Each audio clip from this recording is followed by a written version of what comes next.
Okay, so without further ado, I would like to invite our speaker for tonight, Pastor Susan. Welcome.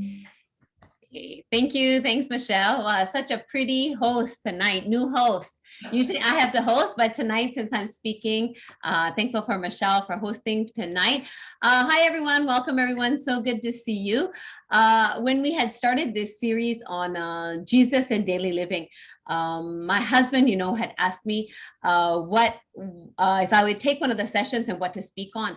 And I decided on this topic, turning a vision into a reality, which is something that I feel hasn't been shared before, something I've never shared, okay, something I've never shared before, but something that I hope would be practical, okay, something that I hope that will really help you, especially I felt as it's coming to the year end. So I don't know about all of you, but as it's coming to the year end, actually, I apologize tonight. I'm a bit dark, and that's because I'm not at home in my usual studio and office space. So I actually asked to be the last speaker in this Jesus and Daily Living series. I asked to be the last one, not realizing that this week is actually also my vacation week. Okay, so I'm actually coming to you right now from Langkawi. Could take a vacation, but not from webinar. Okay, not from our series. Okay, so but I like to take trips ends of the year. Okay, so I like to do a trip end of the year. Usually I take the time. I like to be thankful for all that God has done for the past year. And then it also gives me a time sometimes to pray and to think about the upcoming year. So even when I came here this week, I actually printed out like a calendar of 2022, and I'm praying over the year and then trying to think of my big plans and what are the things I want to do. But what I'm sharing tonight actually is more than just like planning for the next year or setting targets or goals for your life. Why I wanted to share this topic of a vision is because I'm a very visual person. Okay, so I like to have a picture. I like to have something that I'm moving towards and going towards.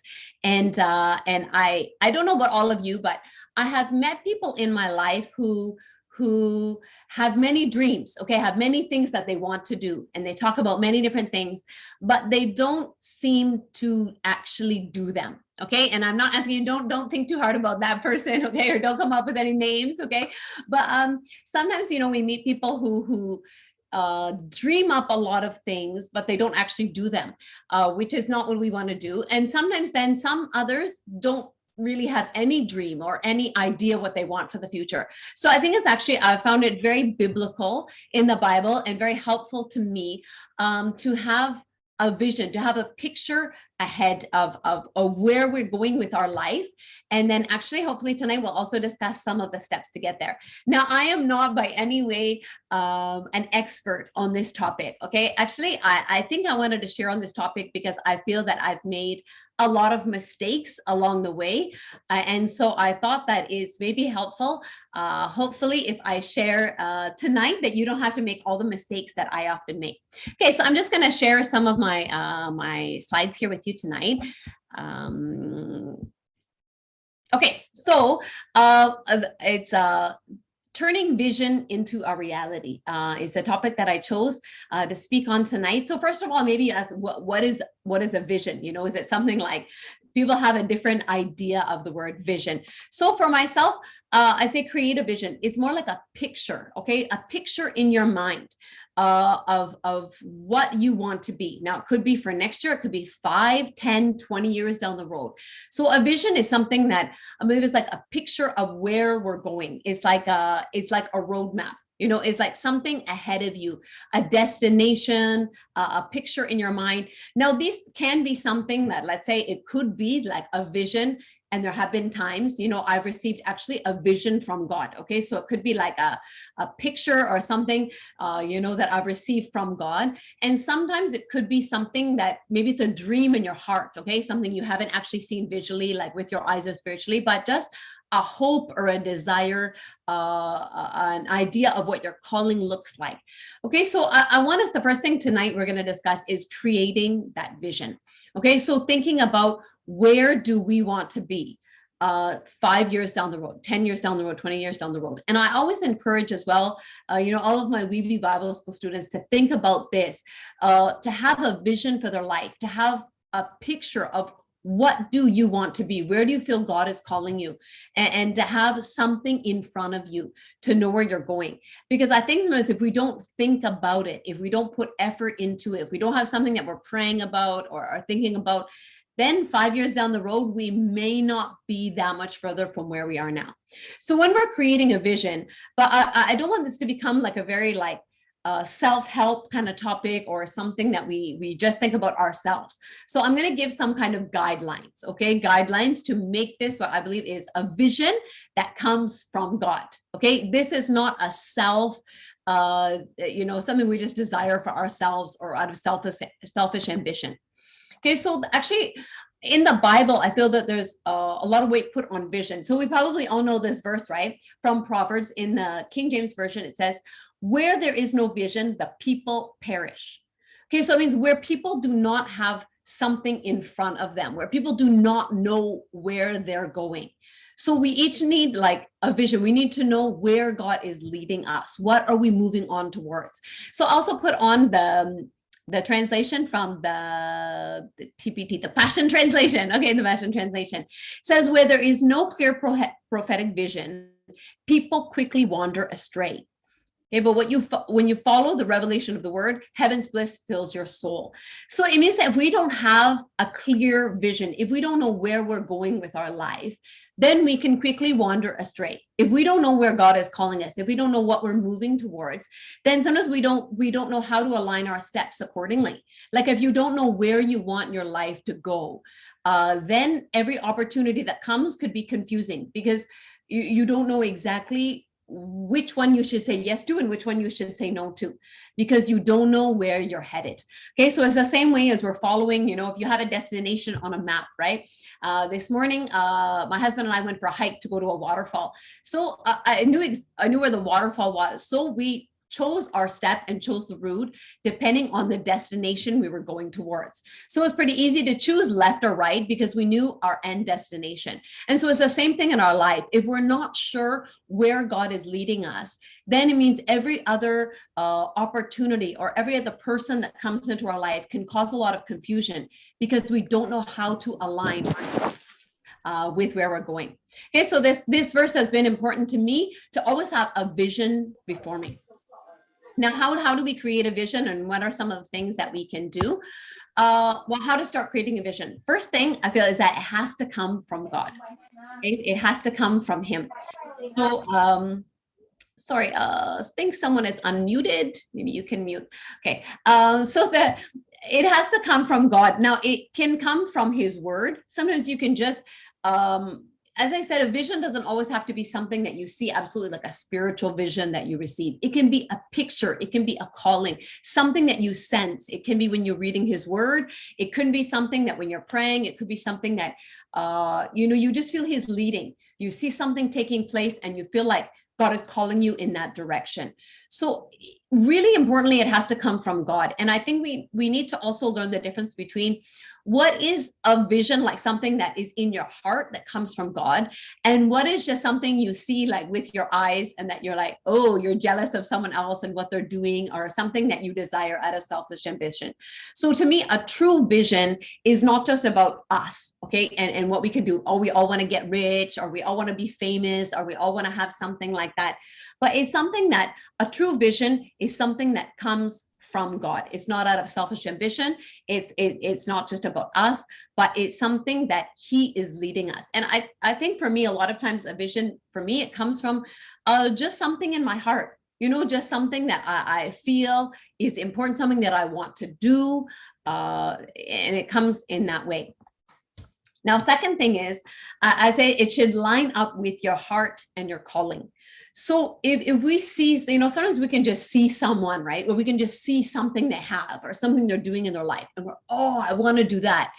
But if it doesn't line up with who God has called you to be, or your talents, or what is what is in your heart to do, then it doesn't mean always that it's something, a vision that you need for your life. So for me, I find it's always important that when I have something that's, in my heart to do, or something that I feel from God, or a nudging or a tugging or something that I want to plan for in the future, I have to think quite clearly about it, because what I say yes to, and if I really deciding that's what I want to have happen in the next 5 years, then every other decision from then on is going to be affected by that. So I feel it's very important that we know that this is something from God, and that it should be according to who God has made us to be, okay, according to our heart and our calling. So we're not just saying yes to any big picture, yes to anything that anyone tries to sell us. I'm sure that you all have, someone come to you at some point and say, oh, you should take this position, or you should invest in this thing, or sell this product, and they try to sell you the dream. But we have to be very careful that not all of those are really what God has for us. Okay. And so it's also important to know who we are, and what has God put in our hearts, and the talents and the things that he's given us to do. And also, number 3, it needs to be bigger than just you. So when we're talking about creating a vision, this tonight is not about how to, say, I'm going to be famous, or I'm going to be rich, and make it all about you. We know, right? How many people are on the planet? There's 8 billion people on the planet, right? So for me, if you create a vision, if you create this life goal that is only about you, it's very small. You're one person. Okay. So if your vision is just about you, then it's a really small vision. And I don't think that's from God. Okay. I see that when God gave vision, it's always bigger than us. Okay. That if we are blessed to be a blessing. And it's always about reaching out.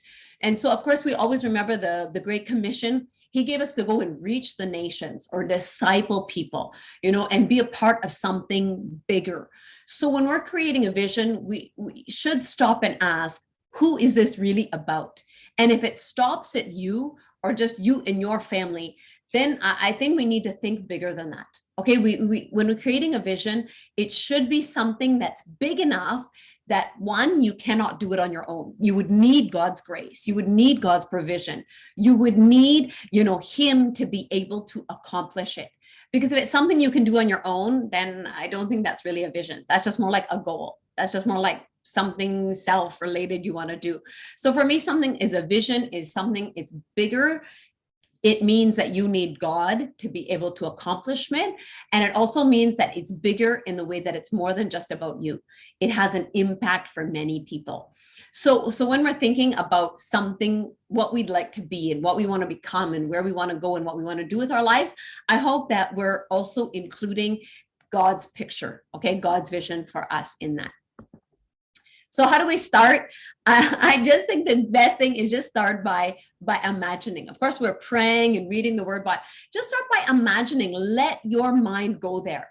I think there's so many times we don't always stop and actually think about what could we be in this world. What an impact we could make while we're here in this world. And I think that God gave us this imagination. Okay, God gave us, the imagination to be able to think and to dream and to think of something more than what we're experiencing right now. And I know that the last 20 months, has been quite hard on maybe on our minds and imagining things. But I do want to encourage us to dream again, to imagine. It starts here.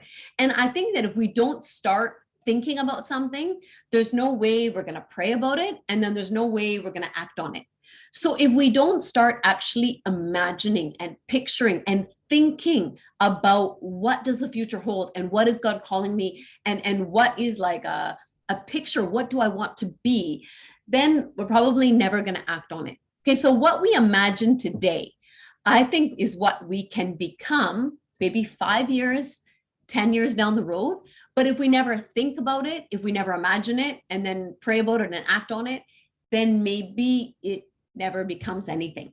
So actually, something that I feel is very helpful, if you want to think about it this way, is I've asked people this question. I'm amazed at the answer. Okay, so I want everyone to actually do this. I want you to just take a moment. Don't fall asleep on me, okay? But please, you can take a moment and even close your eyes, okay? And just think, what would you do if you had all the resources in the world? So it means if money was no option, if you had money, you had time, you had people, you could do anything. Okay. You're not held back. You have all the resources. What would you do with your life? Like really let your mind go there and picture. If you didn't have, if you had resources and you could do anything in the world, what would you do? And I know you're like, okay, Susan, I don't have those things. Yeah, I understand. Either do I. But this has helped me because I think so many times we're caught up, right? We're caught up in the here and now. You know, what do you need to take care of right now? What is the occupation or what is the career or the move you need to do right now? What is the daily task you need to take care of or a responsibility you have right now? But I think it's really important when you want to imagine, when you want to get God's vision for your life and see what future he sees for you, then it's important to ask, like, I think sometimes your heart's desires will really come out when you ask a question like this. It allows you to like go so much further than you would on a daily basis. So I have asked this question. I asked this question to so many groups and my students and all different things that I work with. And I have been amazed. Okay. I've been so amazed at answers that people came up with. Okay. Someone else is unmuted. So maybe you need to mute if you think that's yourself. And I've really been amazed at the answers and the things that people have come up with, the ideas that I never thought of myself.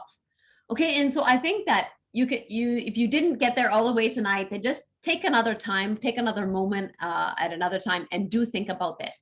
Okay. If you have everything, and I do want to remind you that this starts us, okay? This starts us in imagining and thinking about it. And then when you start to realize that, okay, if that is something I would love to do, then you can think about it. Then God is able to provide for it, right? So I have come up with, like, sometimes before I've thought, oh, I'd love to do, events that reach thousands of young people, especially in areas where the gospel has not been preached before. And at the moment, I didn't have the resources to do it. This was just like a dream, just like I would love to do that if I had the resources.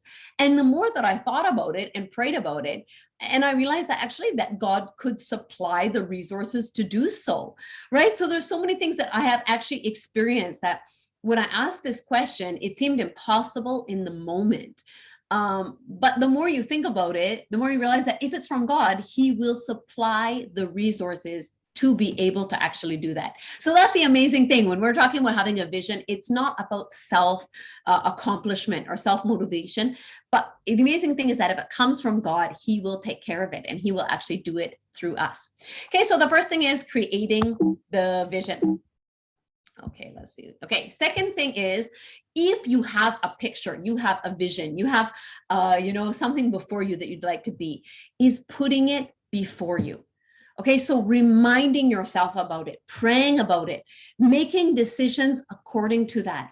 And I think it's sad that sometimes people come up and they picture something and they have a calling in their life. They have a vision. They have something that they feel is like, wow, I would like to make this difference in the world. I would like to do this and become this and bless people in this way, make this available, but then they just kind of like let life go by and forget about it. So something that I have learned, and it's also a biblical principle, is putting it before you, reminding yourself.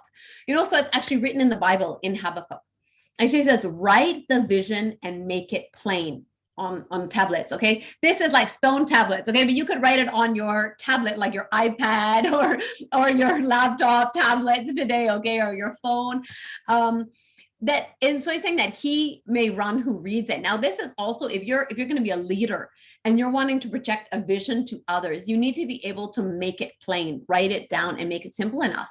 And I have to do that. So sometimes when I have a vision, okay, I have a vision for my Bible school or my media team, or my mission teams, it can't just be something that I kind of thought about and in dreaming, I'd love to do this. I have to be able to share it with them in a clear way. I have to be able to actually write it out. And something that I do every year is actually when I go into a new year is I actually have just a note in my phone and I write down like dreams of things that I would like to see happen. And they're probably not even possible to happen in that year. I've started this like 5 years ago, and some of those things I wrote down still haven't happened till today. But I keep it there so that it's something that I open up and I can remind myself to pray about. at least on a yearly basis, and remind myself that those are things that are in my heart. It also goes on to say in these verses, right? For the vision is yet for an appointed time. So what we receive like today, you have a picture, you have an imagination, you have a vision of like something you would love to do with your life. It probably won't happen tomorrow. Okay, especially if it's something big. It's something big, you need God to do it. It's something big that's going to impact many people, bigger than yourself. It's not something that's going to happen tomorrow. It has an appointed time. So it says here that it will not lie, it will tarry. So meaning it may take time, but it will surely come. So that's why I feel it's important that we write it down. It's important that you have it somewhere. So I've done this in different ways. I have actually a book sometimes where I write down different dreams I've had or visions that I've had from God, so that I can pray about them or remind myself of them, prophetic words, different things like that. I keep another one on my phone of different things that I desire, but I think it's important to keep ourselves remembering about it, okay? Because it may take time. If something that's really big that you're working on, it takes time to actually develop and to happen, right? So an example I love is of William Kerry. Now I shared about William Carey when we did missions one, right? Is that, when William Carey started having this vision or this dream to bring the gospel to Asia. Now he's in Europe, and at the time they only thought that they could bring the gospel to America. They didn't think of going to the East, and they said it's absolutely impossible to take the gospel to the East. And at the time, it did seem impossible. There was laws against it. His dad wouldn't let him go. His wife didn't want to go. He didn't have the finances. There was like everything against him. And he was just a shoemaker. Okay, he was not a famous person. He was not even an educated person at the time. He was just a shoemaker. But if you see this picture as he's making shoes, he has two things before him. Now, one is he's studying. He's got steps and he's studying languages and he's learning those things in front of him in studying. And another, as you can see, he actually took, at that time, they didn't have one map of the world. He took two maps of the world and made it one and posted it on his wall in his shoe shop. So even though his daily job was just making shoes, he had a bigger picture and a bigger vision that he was remembering every day. And I did this when I first came to Indonesia. I learned from William Carey, and in my bedroom, I actually bought 3 maps. And so I had one of like the local area that I was reaching. I had a map of Indonesia, and I had another map of the world. And just having those maps on my wall around me, surrounded by me every day, it just reminded me to pray for the different areas, who I wanted to reach locally, as a nation, even the world, the other countries that I wanted to reach, and just kept me every day remembering. And so, William Carey sat there for years making shoes, but he would pray over those maps, and he would even gather, the information about it and put it on those maps and think about it and study it. And eventually he got on a boat and he traveled to India and he brought the gospel there, and he stayed there for like 40 years, translating the Bible into over 30 languages. And it all started not when he got on the boat. Okay, it started the years of sitting there in the shoe shop. And so I wanted to encourage some of you today that you may be sitting there like in a job that you feel is not for you right now, and you're just trying to make ends meet and you're just going through your daily business.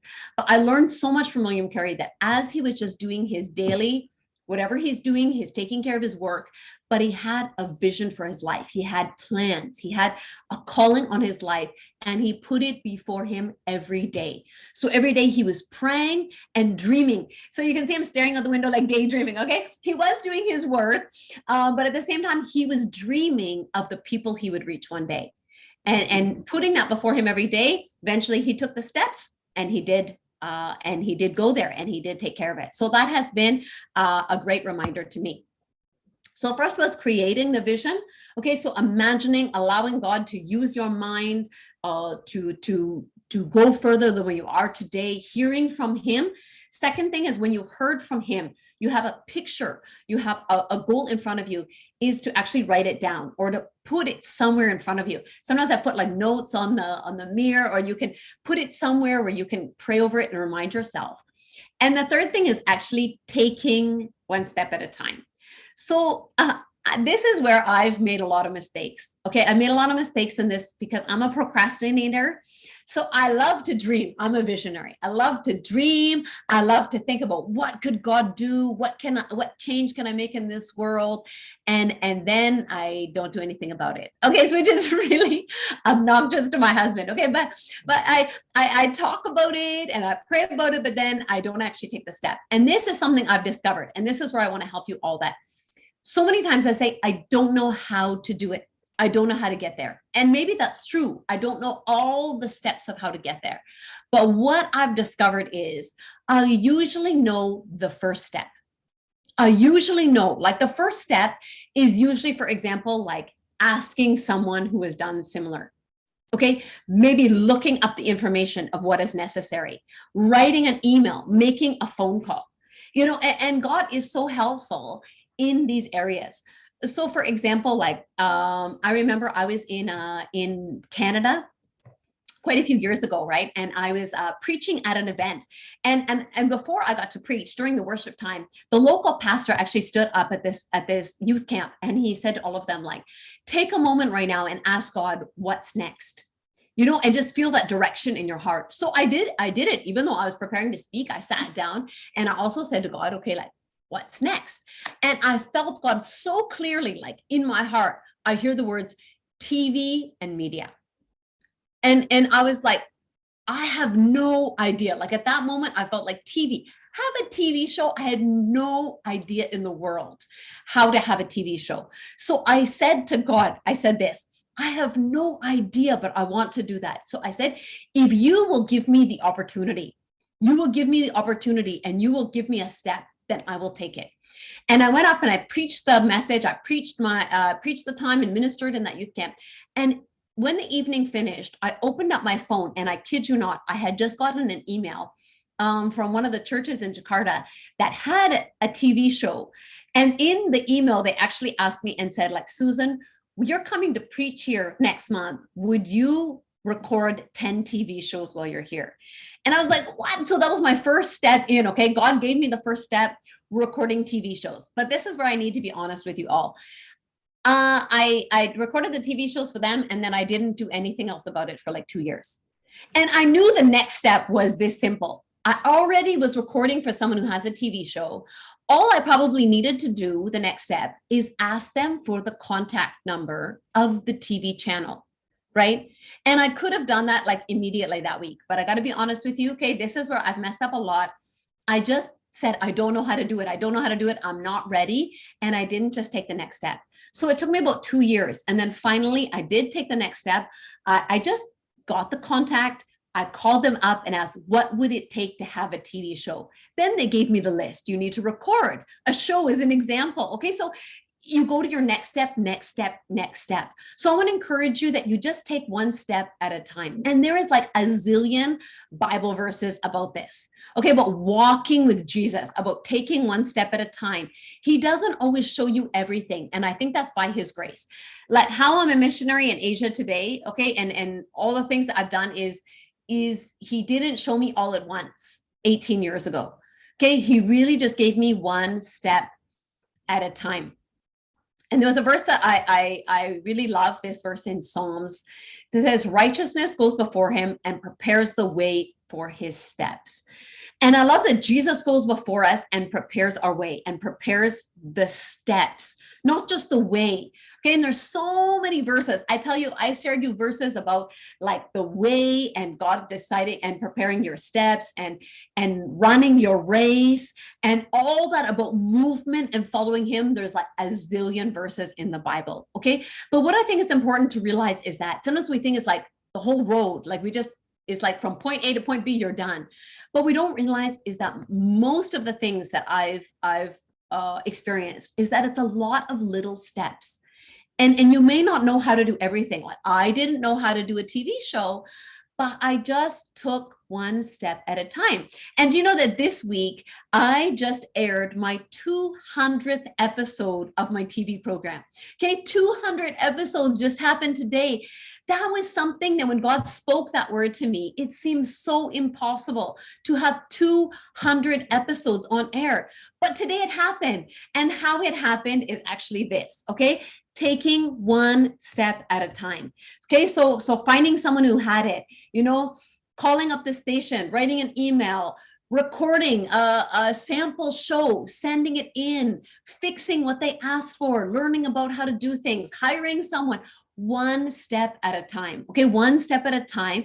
And today we had our 200th episode aired, and it's been amazing to see the response of like thousands of people calling in every month on our call center, and so many things happening. Okay, so yes, I'm not an expert on taking a vision and turning it into reality, but this is something that I wish more people had taught me. Okay, even if you're a procrastinator.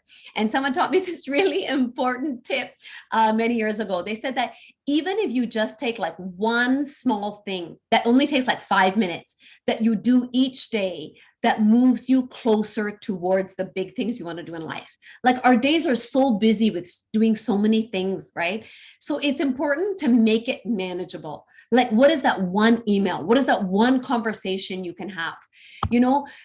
I think first steps, yes, we don't always know the whole way, but something I realized is that God lights, he lights up our steps. He gives us enough that we can do today. And he doesn't always give us 10 steps, 20 steps, 50 steps down the road, because that could be really overwhelming. So I thank God for his grace. I really thank God for his grace that he gives us like the one thing to do. He gives us that far in advance. And when we've done the one thing, it usually leads to the next thing. So I want to encourage you tonight, if there's something that you have had on your heart to do, you usually can do it. Like the first step for me, a lot of times is like writing the email, like asking someone about it, making the phone call, take the lesson, like learn the language, learn the thing, go back to school, something I'm doing myself right now, ask someone who has done something similar, schedule the time, like actually take the time away from your schedule to do something about it. That we usually know like the first little thing we could do. Open Google, look it up, right? Okay. I mean, we usually know the first little thing we could do, but we're like, no, I don't know how to do it.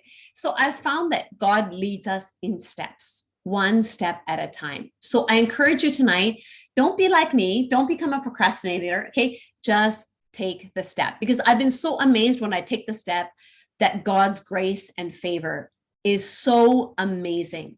It's just really incredible how it works.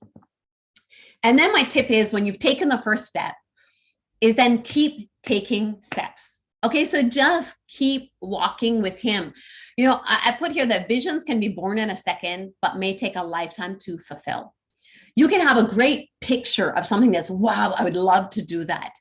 But it probably is not one big step. There are times I took big steps, open a Bible school, or, start a TV show, send out mission teams. But a lot of it was like thousands of little steps. And something that I find is that a lot of people who don't accomplish, the big dreams and the visions that they have, it's because they don't take the daily little steps that are needed, to keep walking it out.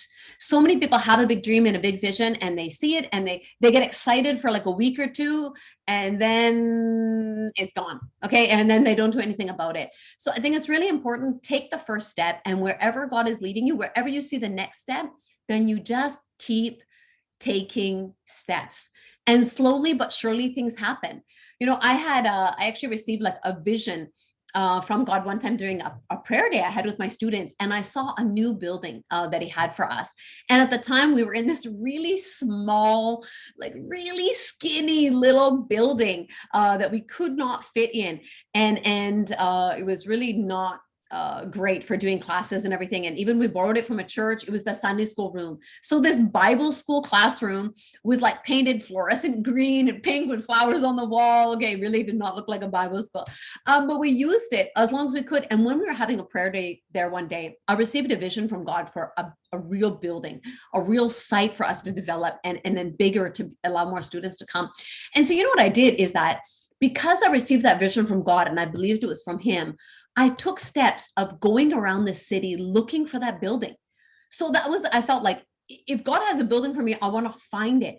And when I found a place, I actually found the place was was deserted and looked nothing like the vision that I received, but I felt in my heart, this is a good place. Then I wanted to meet the owner, and from there, it was like step by step by step, keep taking steps. And we were able, to build classrooms there. And then a few years later, we took the next step and we built dormitories for the students to stay.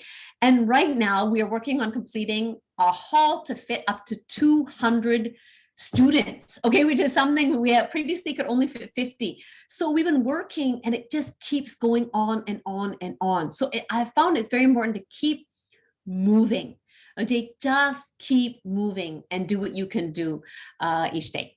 Okay, so that was all I had to share tonight. Actually, what's coming up is that creating a vision. So allowing yourself to see further, allowing your spiritual eyes to go beyond what you're living in today. See a picture for your life that comes from God, something that is bigger than you, some difference you can make here in the world.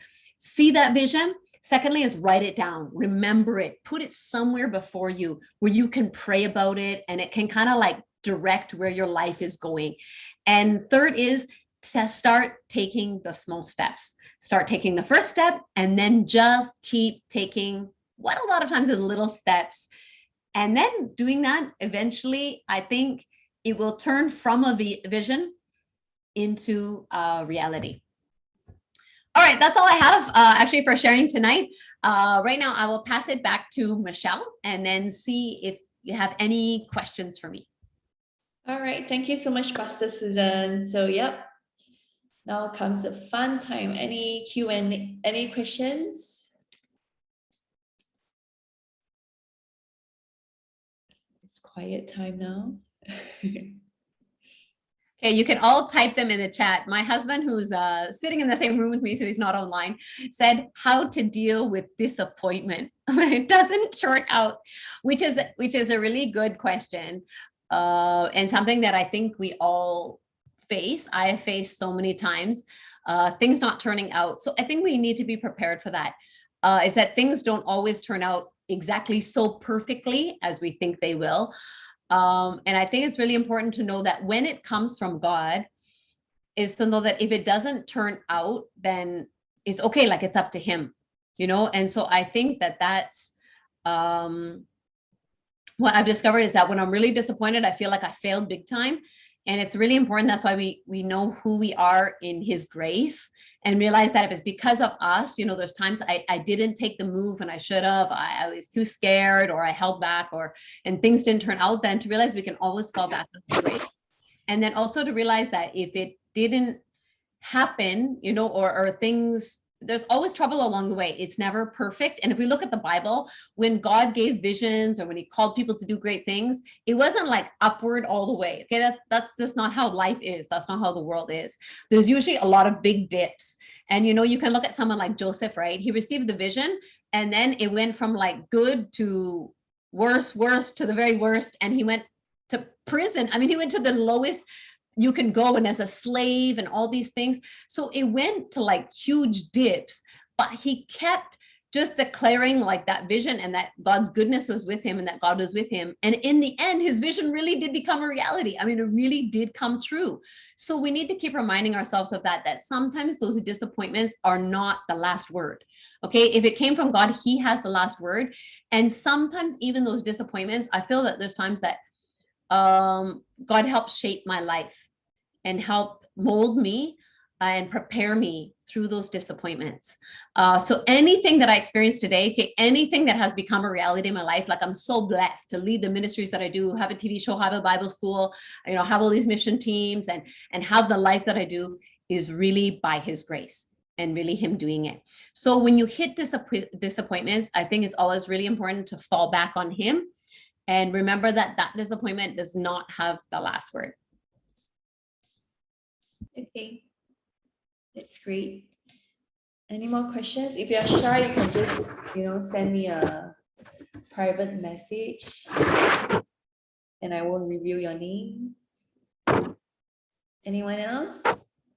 Okay, so there's some here. Okay, so how do we see, say, 10 years ahead? 10 years ahead is pretty hard for me. I asked the question. I think the question that I asked earlier is like something for a pretty far one, like 10 years ahead. Like, for example, if you had all the resources in the world, what would you do? I don't think usually the things we come up with for that would be something that we could do in 1-2 years. Okay, usually that one is like a pretty big one. I would say 10 years. Sometimes I do find it helpful. I have done it before when I was in Bible school, is to even write it down. And then you realize that like 1 year ahead, 5 years ahead, 10 years ahead. And then sometimes you realize that the 10 years like was not big enough, like that one you really do in 5 years. So then you keep like keep increasing. For me, for something like 10 years ahead is usually something that is only I can just pray about, and I don't always see that far ahead. For myself, I'm usually more of like a 5 years is all I can handle. But I do think just imagining and praying can help with that. Okay, another question is, can you share your first vision for Weeby and how it began, shaped up, not just the building? So actually, I always wanted to open a Bible school. Okay, that was something that was in my heart. Like I thought before, it's just a very effective way. If you're going to reach a nation, you need to train up the local people and have a Bible school. But I always thought it was something I do like when I'm like 50 years old. Okay, not. But when I was 25, I went on a mission trip to reach an unreached area. And when I was there, I was actually arrested and held on home arrest by the police because they were trying to make sure no one reached the people in that area. So it was at that point that I realized that the need was sooner than I thought. And I realized that as myself, as being a foreigner, is so noticeable when I go into like these unreached areas. I stand out. Like I just was going by on a motorcycle and immediately saw like, this is a white person, probably a missionary, and I was stopped. And so it was kind of like the need brought it up sooner, and I realized that I wanted to be able to train up more missionaries, local missionaries who would be more effective than myself. So I think the vision probably started when I myself experienced it as a student, but it became clearer as time went on. And then it became that I saw the need is now. And I think that's something I want to encourage us is that like, don't wait and think like, oh, when I'm retired, I will do that. Or when I have most experience. So I always thought I'll open a Bible school when I'm like 40 or 50 and I have enough experience. But I ended up actually working on it and opening it when I was 25. And when I opened it, I only had 12 students. Okay. In a lot of years, it really started really small and really simple. And this past just October, we now have 3 campuses. So we just opened another physical campus on the other side of the country in Papua. And then last year we opened our online campus as well. So we now have 3 campuses we're teaching. And so I think that it started as something that was something that was always in the back of my mind. But then I think we need to be aware when God brings it to the forefront and reminds us something to be sooner. Okay. Yeah, there's another question from Rep and Joyce. Okay, did you experience to be at a crossroad toward your vision, and how did God lead you to the right path? I think, yeah, I've definitely been in crossroads. Okay, so a big one would probably be when I met Clint and then like decide, do I move and do I leave Indonesia and do I move to another nation? That, for example, that was a really big crossroads for me. Something that was really, really big. And I think, again, God's grace really helped me. The peace of God is really amazing. So I was leaving my comfort zone. I would be leaving, somewhere I felt really comfortable. But I think that God gave me a peace in my heart that I could move my home to another nation, but it didn't mean I was leaving my calling in Indonesia. To realize that I could be caught up in the daily things there, but to actually move away, and then in that case to be able to have a bigger vision. Not being caught up in the daily problems, but being able to see the big picture of things. So I'd say that God led me in those crossroads with his peace. So I still have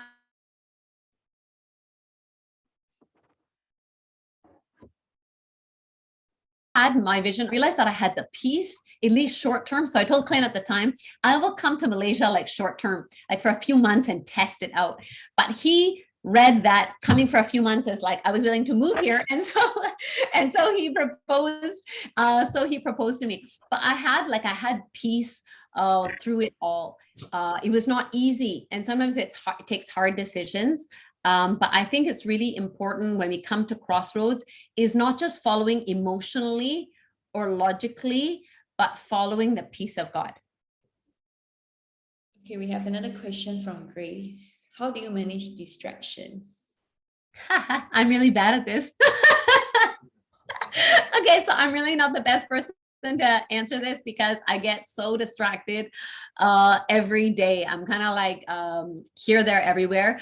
I don't think I'm actually a really effective at managing time, to be very honest. But something I have discovered is that like I can't say yes to everything. So I think it's like important, like for myself, I have a zillion, or used to before COVID, right? Have a lot of opportunities preaching at churches. So I have so many churches. I could be like spend my whole time just traveling from city to city preaching at churches. But I realized that although that's great and I can go and bless people with the word, it's not as good as pouring in long-term to places. And so I made a decision at one point, like whatever, I heard someone say it this way, whatever I say yes to, it means I'm saying no to something else. So I thought that was really good advice. So I realized like now, if I take a preaching opportunity somewhere, it means that I'm saying no to probably training and putting in more long-term emphasis with my teams. In Indonesia, I could be saying no to spending time with my family. I could be saying no to ministering and being at my home church of TNCC. So I'm still open to taking speaking engagements, but I realize, is it effective? You know, is it a time that I can give up? Is it a place where I feel it's going to be effective? So I'm not just running around taking opportunities. So I say no. I say no to a lot of places, especially like Christmas services. So Indonesians love Christmas services and they last like 4 or 5 hours. But I realized that a lot of them were not evangelistic. So what I did is I actually like made a rule. So it's really easy for me to make a decision. I say, if you're doing a Christmas service, it needs to be evangelistic. So if it's like a workplace is doing one, and then people who don't go to church are going to be there, that I will do it. Or if it's like something that I feel is effective and is according to my vision and who I am, who God called me to be, then I say yes. But if it's simply like preaching in a church and then no unsaved people are going to be there and it's just a celebration, 6 hours of my time plus traveling, then I say no. Okay, so that's I'm still really bad with this. Like this distracts me every day and it's really, really bad. So I'm not so helpful on the daily distractions. But something I have done, which is helpful, is like I give myself a time limit, or if I really need to get something done, let's say I'm writing something and I really need to get it done. If I can't get it done at home, I go to like a cafe and have a coffee, and I don't let myself go home until it's done. And you'll be surprised at suddenly how fast you can work. Okay, your battery's running out on your computer and you want to go home and like do something else. So it actually forcing myself to like get things done in like little windows of time is also really helpful. Giving myself deadlines or telling my staff I will send it to them on a certain day, even though I don't have to, right? It's like me, I could do it whenever, but it forces me to get things done in a certain time. Can I just add something to that? Please do. Yeah, because like recently I read this article, right? You know how like normally we always have a to-do list for that day. Like let's say today is Wednesday, then we'll have a to-do list on Friday. But somehow we just don't seem to complete it. So what works for me is that I'll set a time for it. Like for example, at 1 p.m. I have to finish this task, and then at 3 p.m. I have to finish this, at 5 p.m. I have to finish this. Then I find that really helps me better. Yeah, instead of having just like 6-7 items for that day. So true, so true. Such good advice. Thanks, Michelle. Good Ed. So any more questions? Do you have any more your side, Susan? And I think I answered all that are in my chat. Okay, actually Pastor Susan is in Langkawi right now. So Nobody wants to disturb her, is it? Okay, we have booked her until 9:30, right? Oh, that's 3 more minutes. So don't be shy. We can probably take in one more question. Anyone? If not, then we can let her go. Nope. Okay. I guess that's all. Okay, I guess that's all for tonight. Thank you so much, Pastor Susan, and thanks everyone. Hope to see you all on Sunday. Okay, so now feel free to unmute yourself on your video and just say bye to everyone. Okay, thank you. Good night. Thank you, Thank you. Susan. Have a good honeymoon. Enjoy. Bye. Michelle. That'd be very understanding. Bye. Thank you, TNC. Thank you so much. Bye. Bye. Thank you. See you next year. I mean, in the see you on Sunday. If not, see you on Sunday.